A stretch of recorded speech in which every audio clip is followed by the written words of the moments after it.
होगे मैं अपने भांजा लेने मिले हाँ चलो जाके हसीनापुर मजा था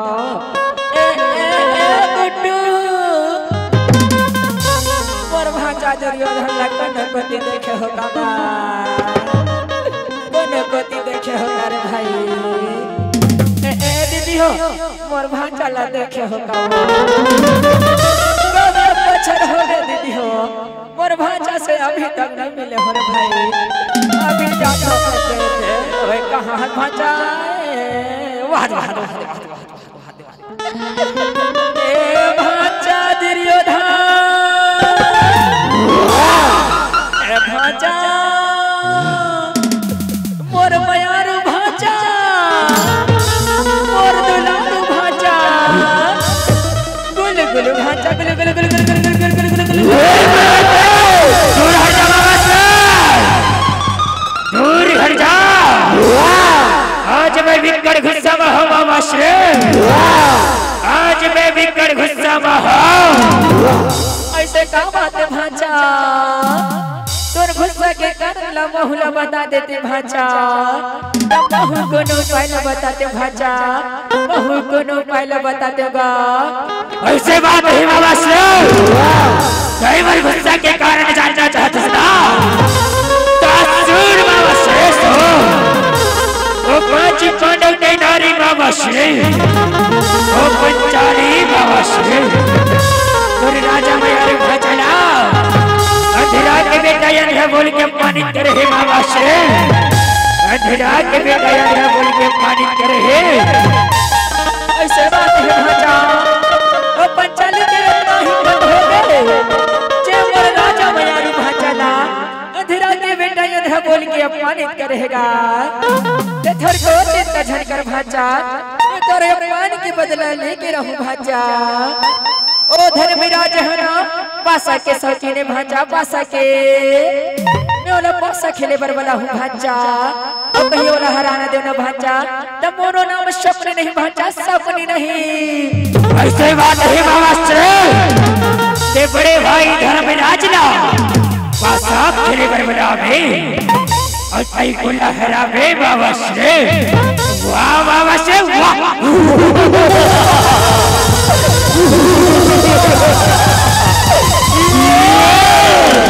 जाओ बाबा श्री जाओ अब भांजा में जाओ थोड़े भाई भाई जैसे बैरी नहीं सुनहुगा सुना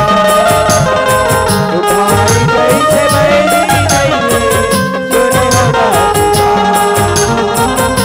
भाई जैसे बैरी नहीं सुनहुगा सुना भाई जैसे बैरी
धर्मराज बैठो भांजा बैठोगा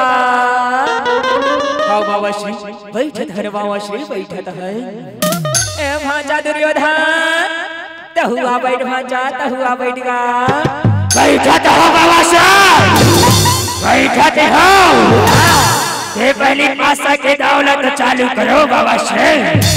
पासा के दौलत चालू करो भांजा चालू करा थोड़े भाई ए भांजा धर्मराज ते अपन पहले या गांव में काला लगा लगावे भाचा काला लगावेगा बोला के ही बाबा श्री मैं अपने पहले याद आओ बाबा श्री अपने जब वो राजपट सोना चांदी बहलिया तारी लगा के बाबा श्री बहलिया तारी लगा के हम ऐसे बात है भाचा ये भी कह भाई ए भाचा दरियो ये अपने पहले याद आओ काला लगावे भाचा काला लगावे बोला के ही बाबा श्री मैं अपने पहले याद आओ बाबा श्री जब वो सोना चांदी बहलिया तारी लगाते हो बाबा श्री बहलिया तारी लगाते हो ऐसे बातें बाचा न ठीक है भाई मैं पासा ढुलावत होगा ये दे दे दे दे दे दे दे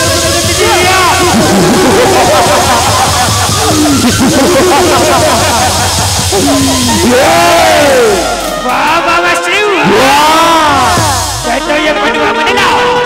ककड़ा बना दे बाबा श्री का बेटा भाचा होगा ये भाचा धर्मराज ये अपना दूसरे याद आओ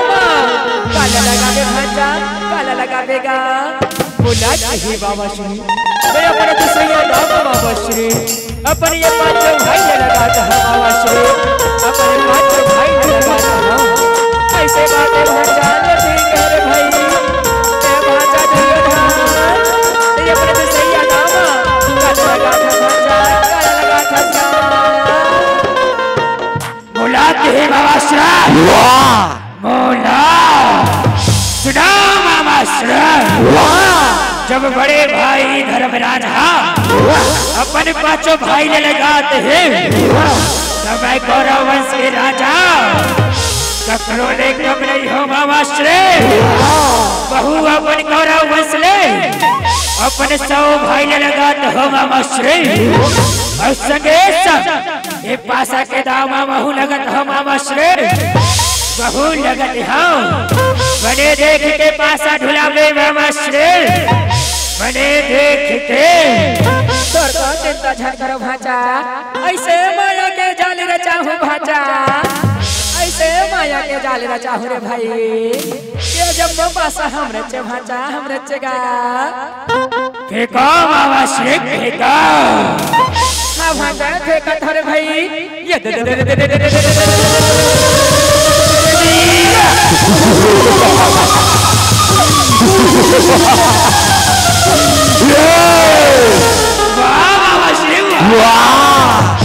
आज तो ये बनवा बन बंदी हो गए बाबा श्री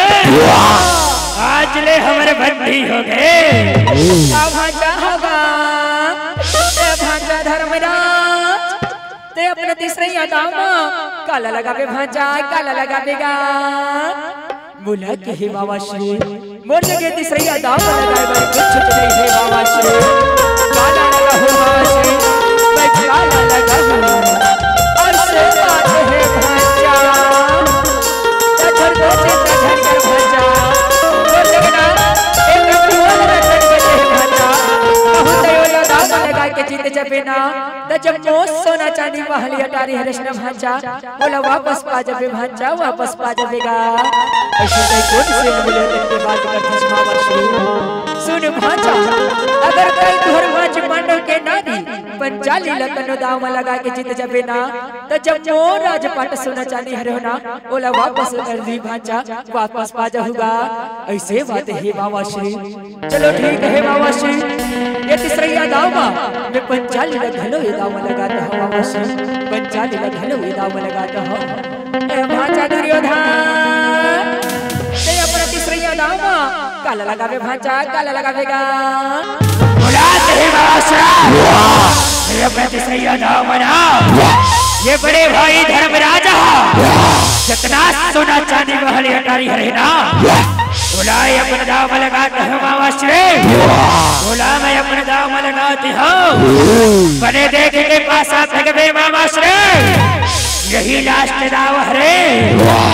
भाचा तुम थोड़ को चिंता झन करो भाचा मैं ऐसे अंतर मंतर घुघुना रमार हूँ भाचा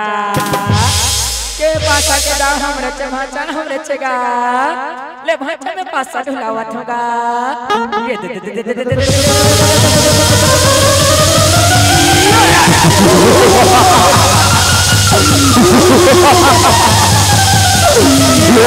बाबा शिव तो आज हमारे लिए सदा पूजनीय हो गए बाबा श्री पूजनीय हो गए। सुना दस भाई दुस्साहसा क्या भाई के चुनीला घर के बीच सभावा झीकत ना भाई कौला निर्वस्त करके जंगा में बैठा भाई जंगा में जावत हो बड़े भैया जावत हो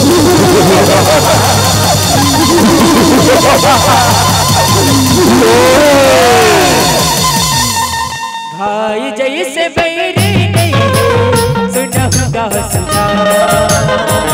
भाई जैसे बैरी नहीं सुनहगा सुना भाई जैसे बैरी नहीं सुनहगा सुना भाई जैसे बैरी नहीं सुनहगा सुना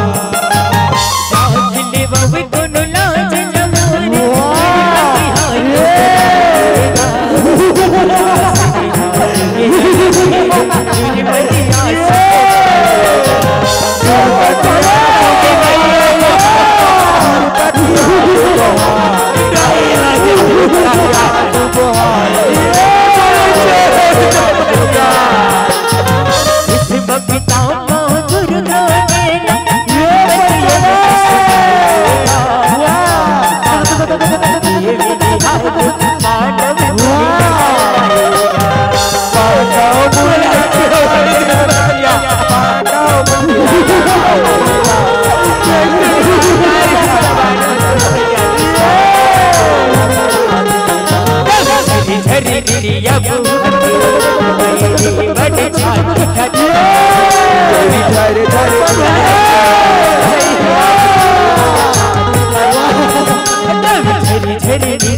ये दुस्साहसा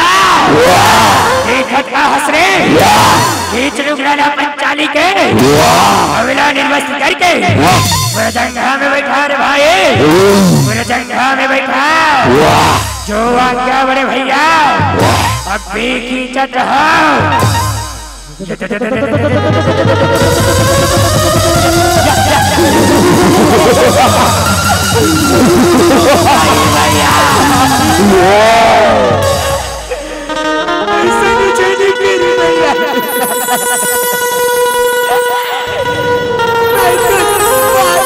भैया छोड़ दे भैया छोड़ देगा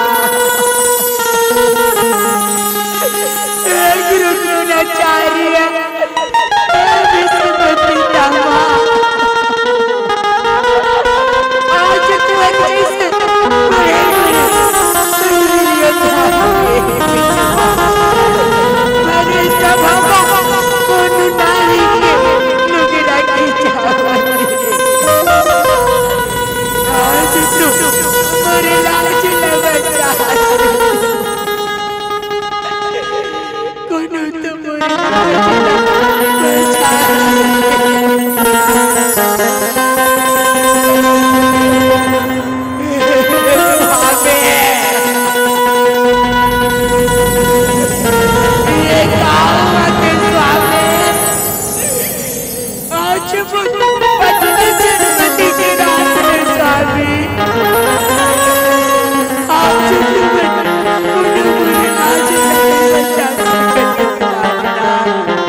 आज के दाव बंधान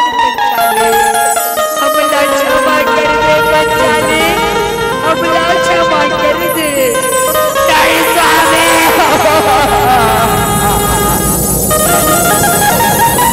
स्वामी ताई जिंदगी बच मुर्शन साथ कोवर मेरे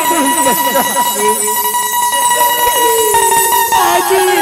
और बचपन जनपति के रात ले तेरे सभा बापुर नगर जावत स्वामी कोई तो मोरे राज लगा स्वामी ए से बोला तो अपन बल के भारी घवन है ना कहाँ ये दुर्वीरता कहाँ ये दुर्पराक्रम कोई तो मोरे लाज लगा चाले देख कन्हैया आजा मेरे भाई आजा कन्हैया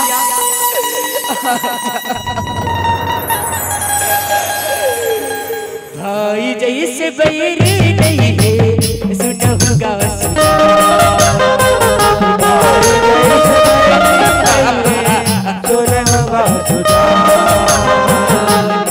जैसे बैरी नहीं है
चलो पंचाली के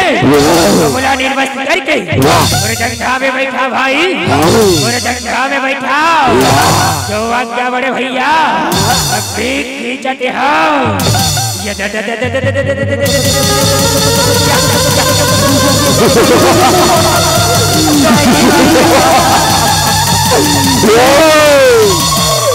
मुला छोड़ दे भैया दुर्योधन मुला का बात के अधिकार देख लिए भैया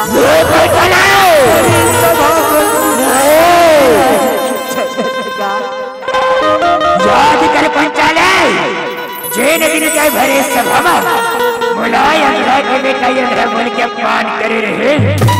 यही अपमान के बदला है पंचाले यही अपमान के बदला सही भैया नानी चिन बात के अतका बड़े भैया अतका बड़े का ये दो ससा देखा कहां से ये चलुगराना पंचाली के अगला निर्वस्त करके जंघा में बैठा भाई जंघा में इज्जत हो बड़े भैया इज्जत हो